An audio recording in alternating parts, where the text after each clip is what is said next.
नमस्कार। आशा है कि आप अच्छे होंगे, आपका दिन खुशी से बीते। इसी के साथ हम इस वीडियो का शुभारंभ करते हैं। मैं हूं विजय कुमार। मैंने लिखी हैं 12 किताबें, जिसमें 10 किताबों का मैं आपको तबारुक परिचय करा रहा हूं। लॉस्ट पैराडाइज कश्मीर, इस किताब में बताया गया है किस तरह हिंदुओं को बर्बाद किया गया, कश्मीर को बर्बाद किया गया जब सूफी संत अली मीर हमदानी आया और पूरा कश्मीर बर्बाद हो गया।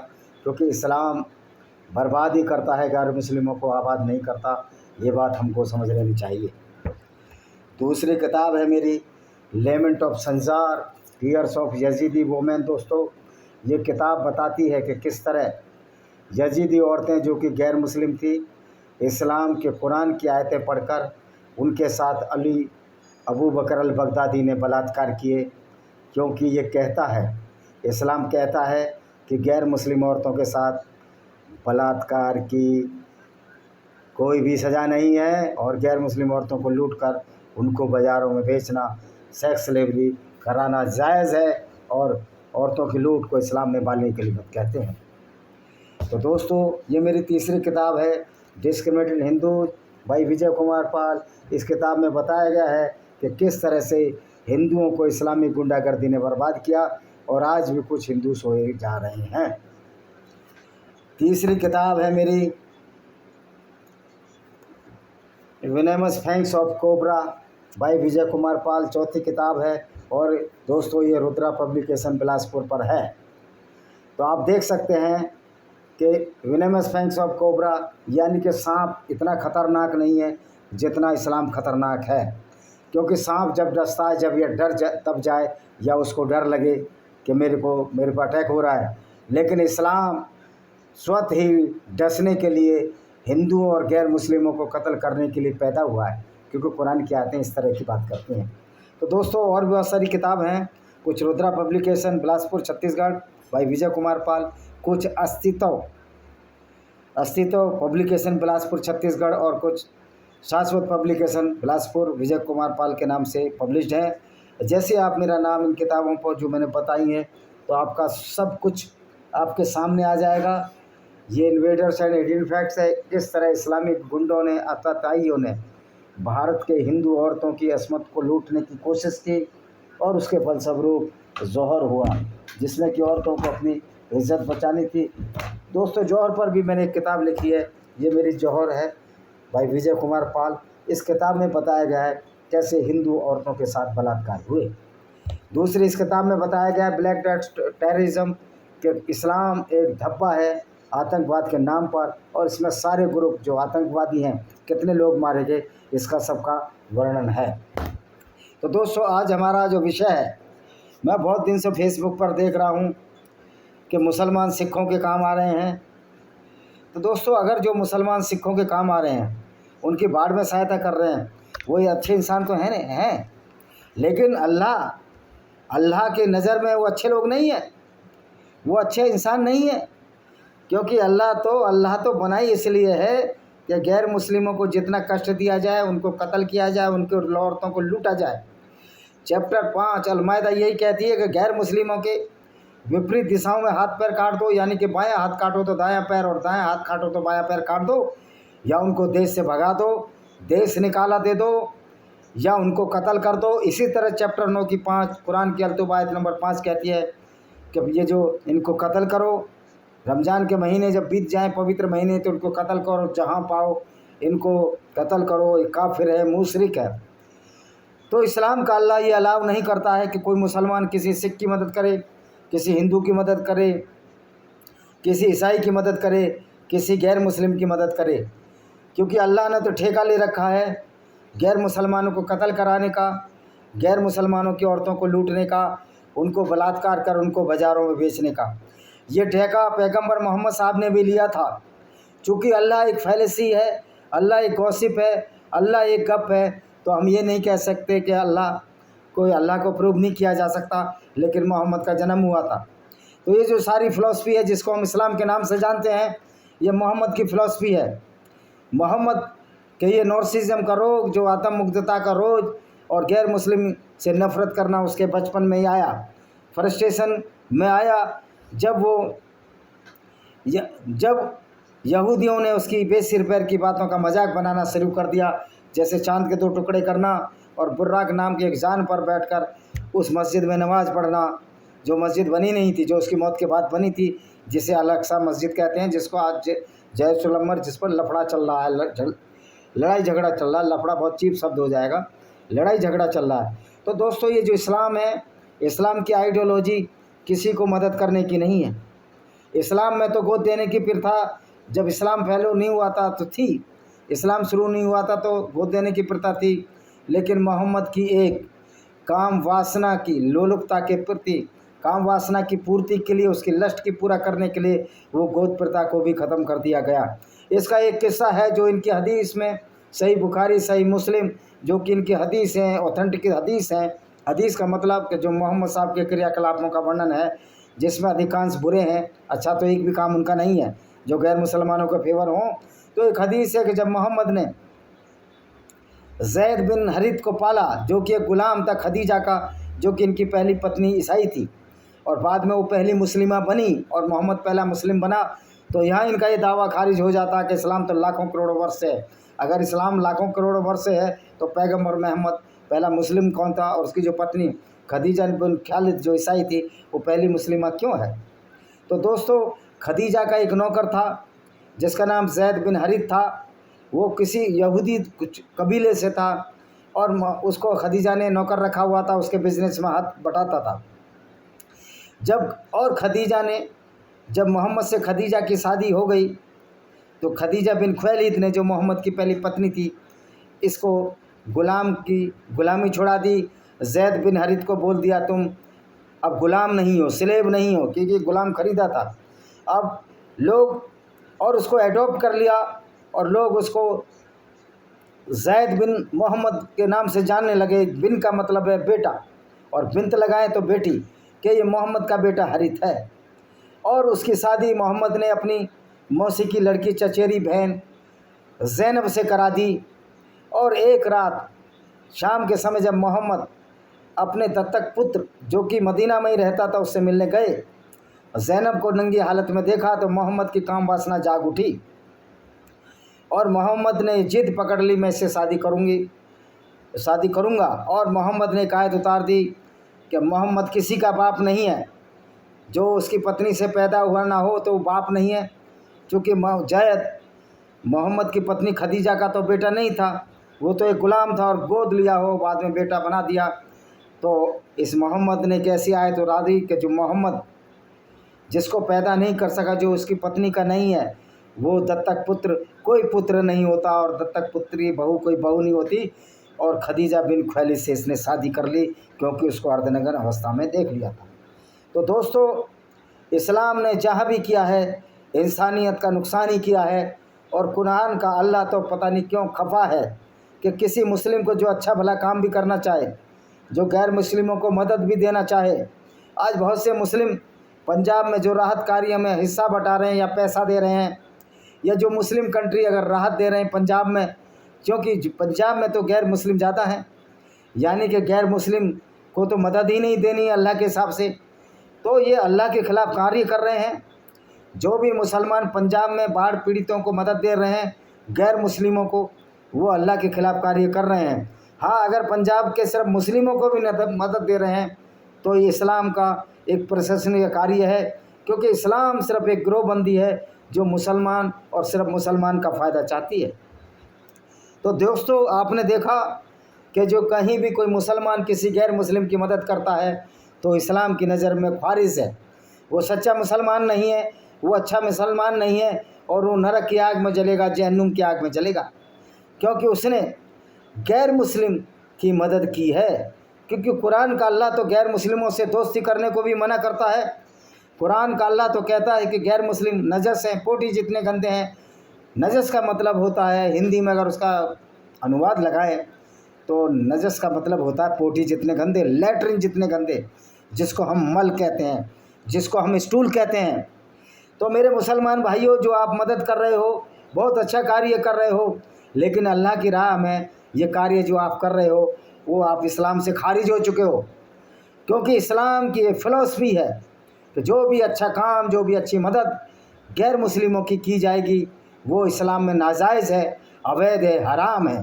क्योंकि हम गैर मुस्लिम, पंजाब में सिख और हिंदू ही अधिकांश रहते हैं, और गैर मुस्लिम मुस्लिम तो बहुत थोड़े हैं, और ईसाई जो भी रहते हैं उनकी मदद हमारे मुस्लिम भाई बाहर सहायता में कर रहे हैं, तो इस्लाम की दृष्टि से ये हराम है।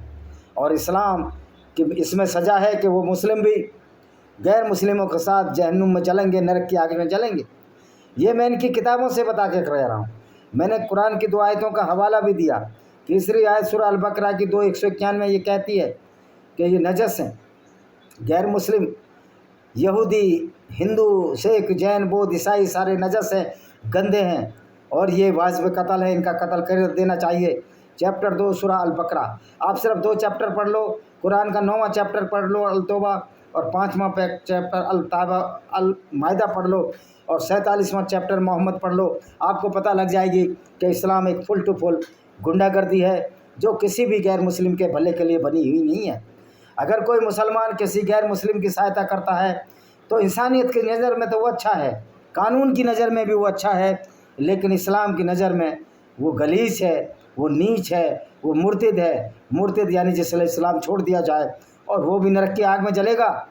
और गैर मुस्लिमों से दोस्ती करने वाला भी काफिर माना जाएगा। तो दोस्तों, मेरे मुसलमान भाइयों, आप जो पंजाब में मदद कर रहे हो, पहले अपनी कुरान पढ़ लो, मोहम्मद का उपदेश पढ़ लो, सोच समझ कर मदद करो। कहीं ऐसा ना हो तुम्हें नरक की आग या जहन्नुम की आग में जलना पड़े। यद्यपि जहन्नुम और जन्नत का जो तस्वुर था, जो उसकी कल्पना थी, ये मोहम्मद की एक झूठी और फरेब और पाखंड की कल्पना है।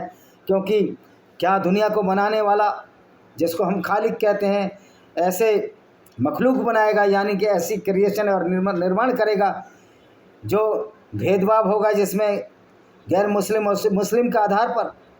तो निश्चित तौर पर दुनिया को बनाने वाला इस तरह की दुनिया नहीं बना सकता कि इतना भेदभाव करेगा कि गैर मुस्लिम कोई अच्छा भी काम कर रहा है, लोगों को शिक्षा दे रहा है, लोगों को दान दे रहा है, वो नरक में जाएगा।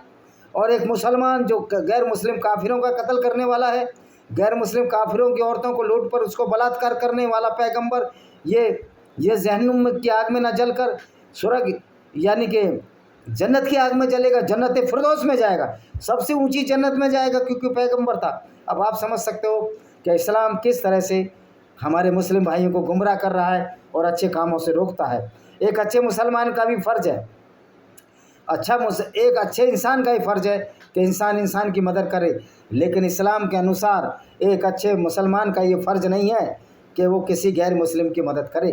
क्योंकि अगर कोई गैर मुस्लिम की वो मदद करता है तो कुरान की दृष्टि में वो नीच है, और वो नीच है, जहन्नुम की आग में जलेगा, वो काफिर है, वो गंदा है, भले ही वो मुसलमान है, क्योंकि वो अल्लाह का ऑर्डर नहीं मान रहा, अल्लाह की गुंडागर्दी के खिलाफ वो खिलाफ कार्य कर रहा है। हाँ, यह दूसरों की मदद करना मुसलमानों द्वारा ये अल्लाह की आज्ञा के खिलाफ है, और जब ये अल्लाह की आज्ञा के खिलाफ है तो इस्लाम का अल्लाह, जो कि मोहम्मद ने अपने दिमाग से बनाया था, वो नाराज़ हो जाएगा। और जब नाराज़ हो जाएगा तो उन बेचारे मुसलमानों को, भोले वाले सीधे साधे मुसलमानों को ये पता ही नहीं कि वो नरक की आग में जलेंगे, जहन्नुम की आग में जलेंगे, क्योंकि तुमने तो ऐसा घिनौना कार्य किया है जो सिखों को और हिंदुओं को बाढ़ पीड़ित सहायता दी है। इसीलिए मैंने देखा है कि प्राय कोई भी मुस्लिम आपको ऐसा नहीं मिलेगा जो गैर मुस्लिम की सहायता करे।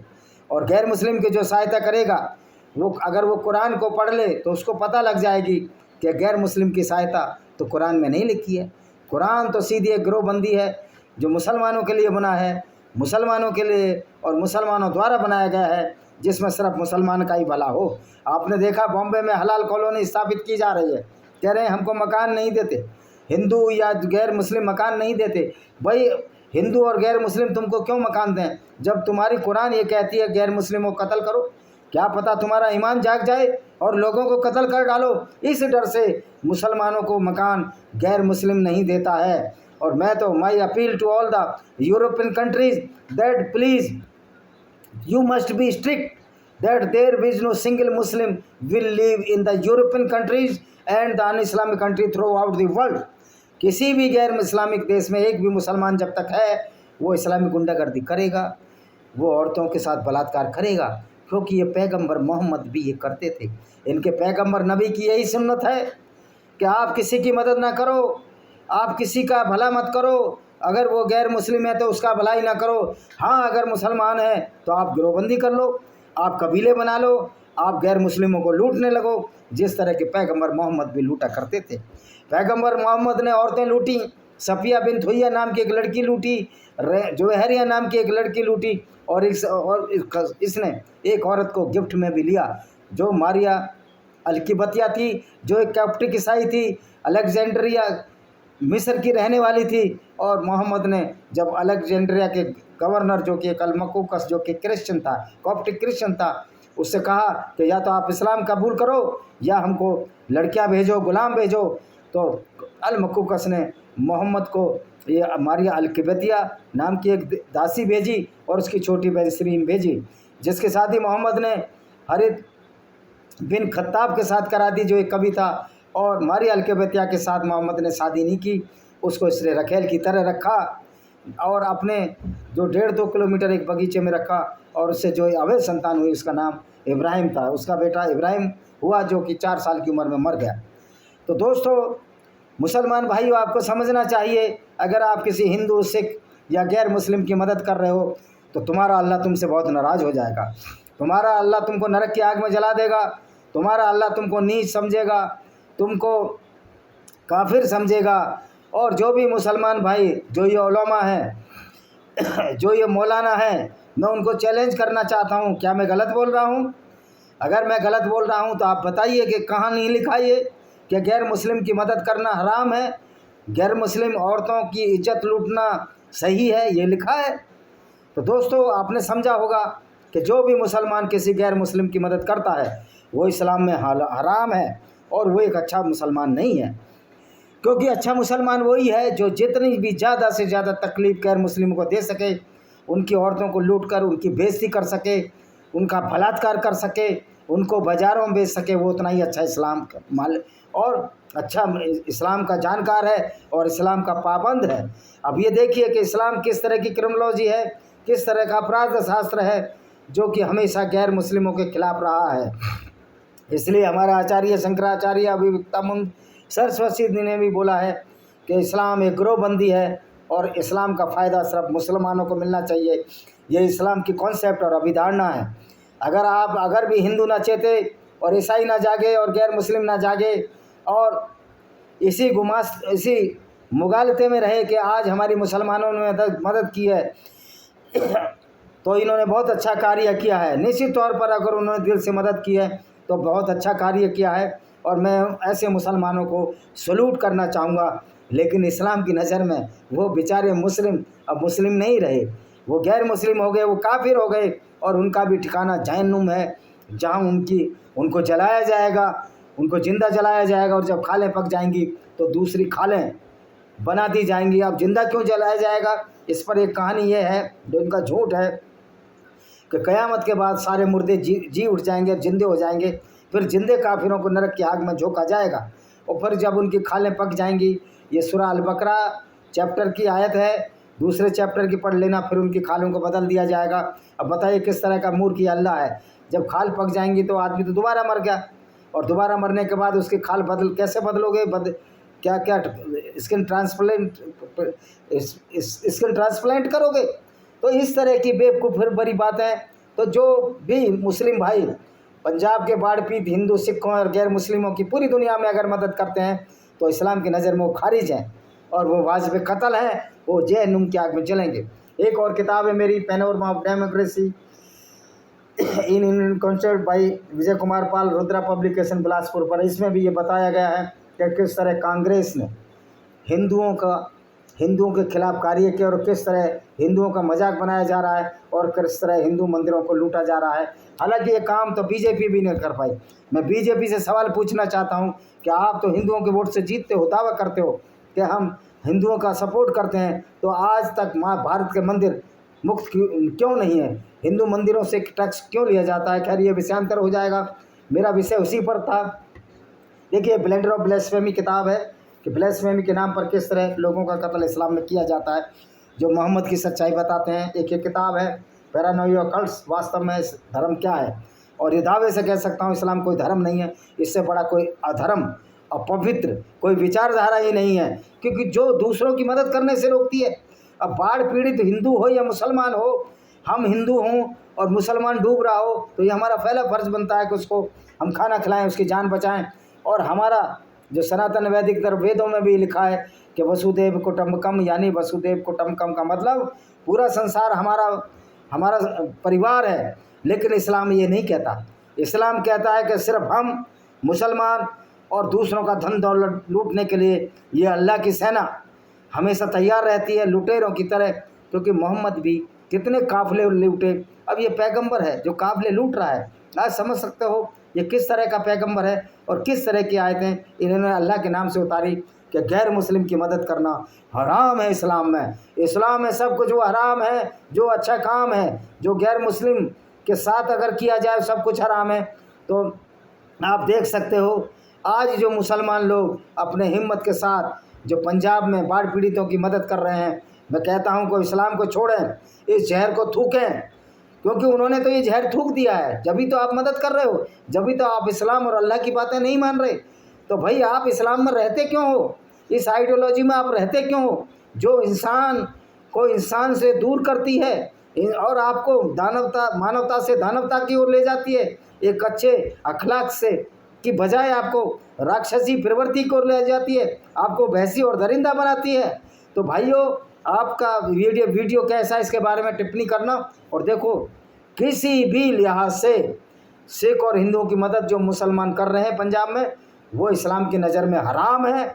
और वो मुसलमान भी इस्लाम की नज़र में पापी हैं, दोषी हैं। और वो अल्लाह की नज़र में अल्लाह उनको बहुत बड़ा अजाब और सज़ा देगा कि उनको जहन्नुम की आग में झोंकेगा। इसी के साथ हम इस वीडियो को विराम देते हैं। वंदे मातरम, जय हिंद, आपका दिन शुभ हो।